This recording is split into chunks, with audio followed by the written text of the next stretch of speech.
இந்த வீடியோ பார்க்குற அனைவருக்கும் வணக்கம். நான் இன்றைக்கி ஒரு மிகப்பெரிய டாப்பிக்கை கொண்டு தான் வந்திருக்கிறேன். இந்த வீடியோ பார்க்குறதுல எத்தனை பேருக்கு ரோமன் ரெயின்ஸை பிடிக்கும்? யோ என்னையா எங்கள் அண்ணனை பிடிக்குமா வைக்குமான்னு கேட்குற? ரோமன் ரெயின்ஸியா, தலைமையா, ட்ரைபல் சீஃபியா, ஓடிசியா, இந்த மாதிரிலாம் நீங்கள் சொல்கிறது எனக்கு நல்லாவே தெரியுது. ஆனால் உண்மையிலேயே டபிள்யூபிள்யூ இருக்கிற மற்றவங்க எல்லாருமே ரோமன் ரெயின்ஸையும் அவங்க குடும்பத்தையும் நேசிக்கிறாங்களா? இல்லை, ரோமன் ரெயின்ஸையும் அவங்க குடும்பத்தையும் அடியோட வெறுக்கிறாங்க. என்னப்பா சொல்கிற, புசுக்குன்னு சொல்லிட்டேன். ஏன் இருக்கிறாங்க அப்படின்னு கேட்டிங்கன்னா, இப்போ சமீபத்தில் சில்லா ஃபேட்டு அப்படிங்கிற ரெஸ்லர் வரும்போது அது ஒரு பெஸ்ட்டு மூமெண்ட் அப்படி இப்படின்னு சொல்லிட்டு நம்மளாம் சொல்கிறோம். ஆக்சுவலி அந்த மனுஷன் பார்த்தீங்கன்னா பொக்கட்டியோட ஹெல்ப்பின் மூலியமாக தான் டபிள்யூபிள்யூக்கே வந்திருக்கிறாரு, பிளட் லைன் ஹெல்ப் மூலியமாக வரல. இப்படி இருந்தாலும் நிறைய பேர் சில்லா ஃபேட்டு வந்து டபிள்யூபிள்யூக்கு வந்ததுக்கப்புறமா ரோமன் ரெயின்ஸோடைய குடும்பத்தை கெட்ட கெட்ட வார்த்தையில் திட்டி போகிறானுங்க நிறைய பேர். இப்போ ஈவன் ராண்டி ஆர்டன், கோடி ரோட்ஸ் எல்லாம் பார்த்தீங்கன்னா இதெல்லாம் எதுக்கு அப்படின்னு கேட்குற அளவுக்கு ரொம்ப மோசமான பதிலடி கொடுத்துருக்குறாங்க. இப்போ தானப்பா வந்திருக்காரு, சின்ன பையன் தானே, அவருக்கு ஏன் இவ்வளோ நெகட்டிவிட்டின்னு கேட்டிங்கன்னா ரோமன் ரெயின்ஸோடைய குடும்பம் அப்படிங்கிற ஒரே காரணம். அது எதனால் இவங்க திட்டிருக்கிறாங்க அப்படிங்கிறத பற்றி நம்ம இந்த வீடியோ பார்க்கலாம். மறக்காமல் ரெஸ்லிங் கிங் தமிழுக்கு முதலாக வந்திருக்கோங்க, சப்ஸ்கிரைப் பண்ணிக்கோங்க.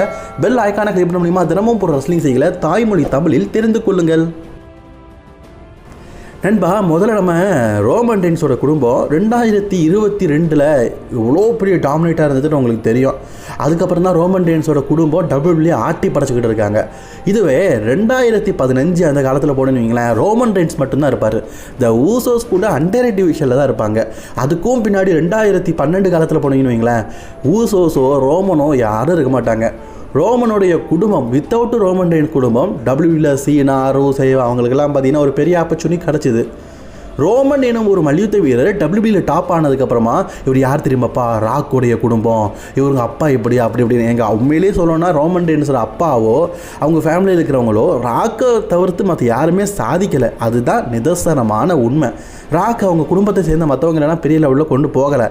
ஒமாகாக்குள்ளே டபிள்யூபிள்யூவில் பார்த்தீங்கன்னா சும்மா இருந்துட்டு தான் போயிருக்கிறாரு. அவர் என்ன ஹெவி வெயிட் சாம்பியன் ஆனாரா? டபிள்யூபிள்யூ சாம்பியன் ஆனாரா? இல்லை, இன்டர் கான்டினென்டல் சாம்பியன் அளவுக்கு தான் வச்சுருந்துருக்காங்க.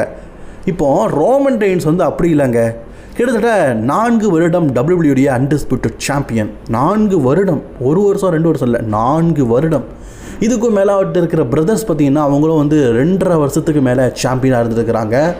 J Uso heavyweight champion, Jimmy Uso, அதுக்கப்புறமா ஜேக்கப் ஃபார்ட் இப்போ பவராக இருக்கிறாரு. இப்போது ராஸ் ஸ்மாக்டவுன் எடுத்து போற்றி பார்த்தீங்கன்னா வீக்லி பார்த்தீங்கன்னா ரா வந்து ஒரு 2.5 மணி நேரம் நடக்குது, ஸ்மாக்டவுன் வந்து ஒரு 2 மணி நேரம் நடக்குது.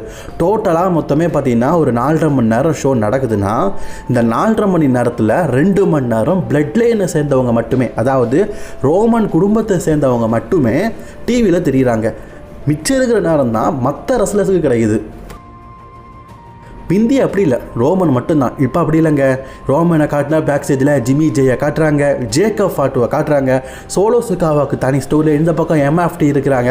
இப்படி ஒட்டுமொத்தமாக பிளட் லைனை சேர்ந்தவங்களே பண்ணிக்கிட்டு இருக்காங்க. இப்போ புது வரவாக பார்த்தீங்கன்னா சில்லா ஃபேட்டும் வந்திருக்கிறாரு. இவரை பார்த்து மற்ற ரசிகர்கள் பயங்கரமாக ஷேர் பண்ணாலும் அவன் இப்போ தான் வந்திருக்காங்க ரெண்டு தானே.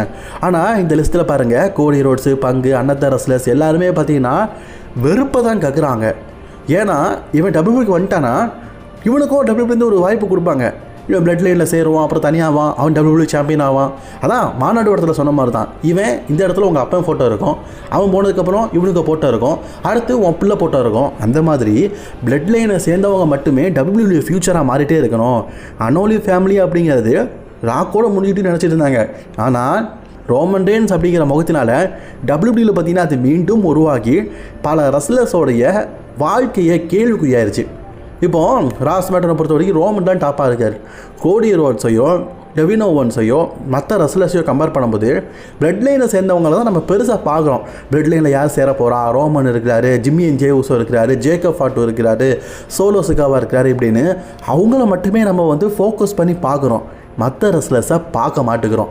இதனால் பார்த்தீங்கன்னா இதுக்கப்புறமாகவும் அதுவும் சில்லா ஃபேட்டு ஒரு நல்ல அத்தன்டிக்கான பிளேயரு, அவரும் டபிள்யூபிள்யூக்கு வந்துட்டாருன்னா அவருக்கும் வாய்ப்பு கொடுப்பாங்க. அப்போ டோட்டலி பார்த்தீங்கன்னா மற்ற ரெஸ்லர்ஸுக்கு வாய்ப்பு கிடைக்காது. அப்படிங்கிறனால தான் ஒட்டுமொத்த டபிள்யூபிள்யூயும் பார்த்தீங்கன்னா ரோமன் ரெயின்ஸோடைய குடும்பத்துக்கு அகேன்ஸ்டாக திரும்பி இருக்கிறாங்க.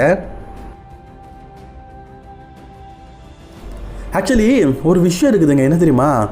ஒமாகாவோட பையனான சில்லா ஃபேட்டோட டபிள்யூபிள்யூ வர்றதுக்கு ஹெல்ப் பண்ணது பொக்கட்டி தான். நான் ஆல்ரெடி நிறைய வீட்டாக சொல்லியிருக்கேன்.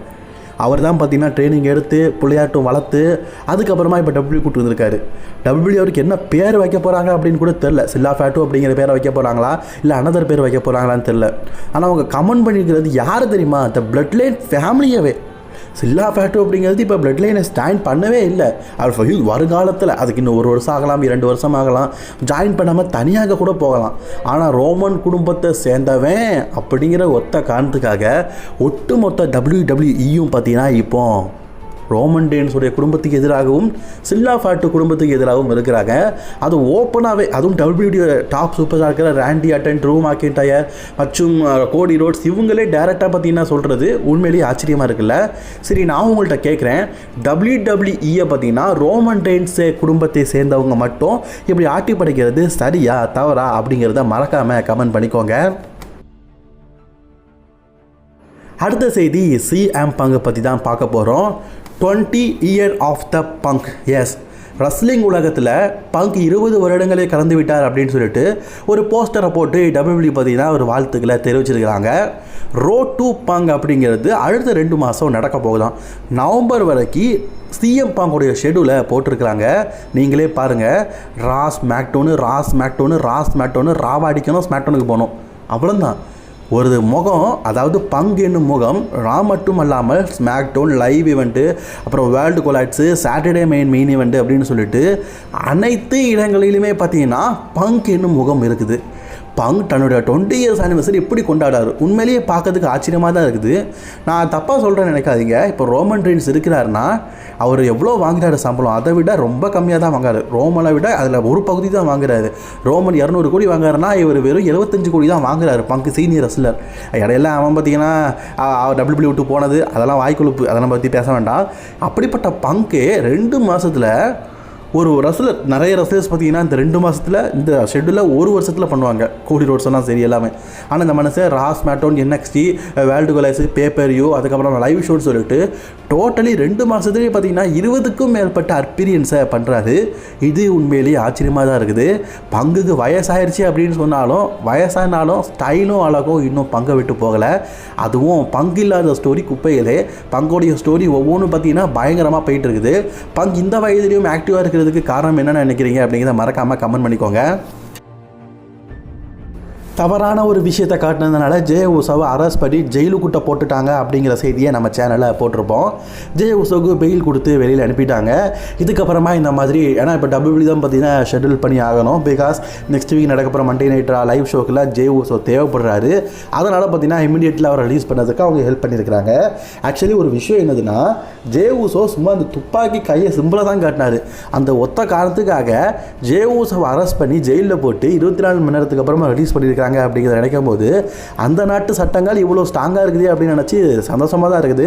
சரி, இப்போ ஜே உசோ ஜெயிலை விட்டு வந்துட்டாருங்க. இதை பற்றின அவங்களோட கருத்துக்களை கமெண்ட் பண்ணிக்கோங்க. அப்புறம் இன்றைக்கான ரெஸ்லிங் செய்திகள் அவ்வளோதான். பிடிச்சிருந்துன்னா லைக், ஷேர், கமெண்ட் பண்ணிக்கோங்க. தொடர்ந்து ரெஸ்லிங் செய்திகளை தாய்மொழி தமிழில் தெரிந்து கொள்வதற்காக ரெஸ்லிங் கிங் தமிழை மறக்காமல் நீங்கள் ஃபாலோ பண்ணிக்கோங்க.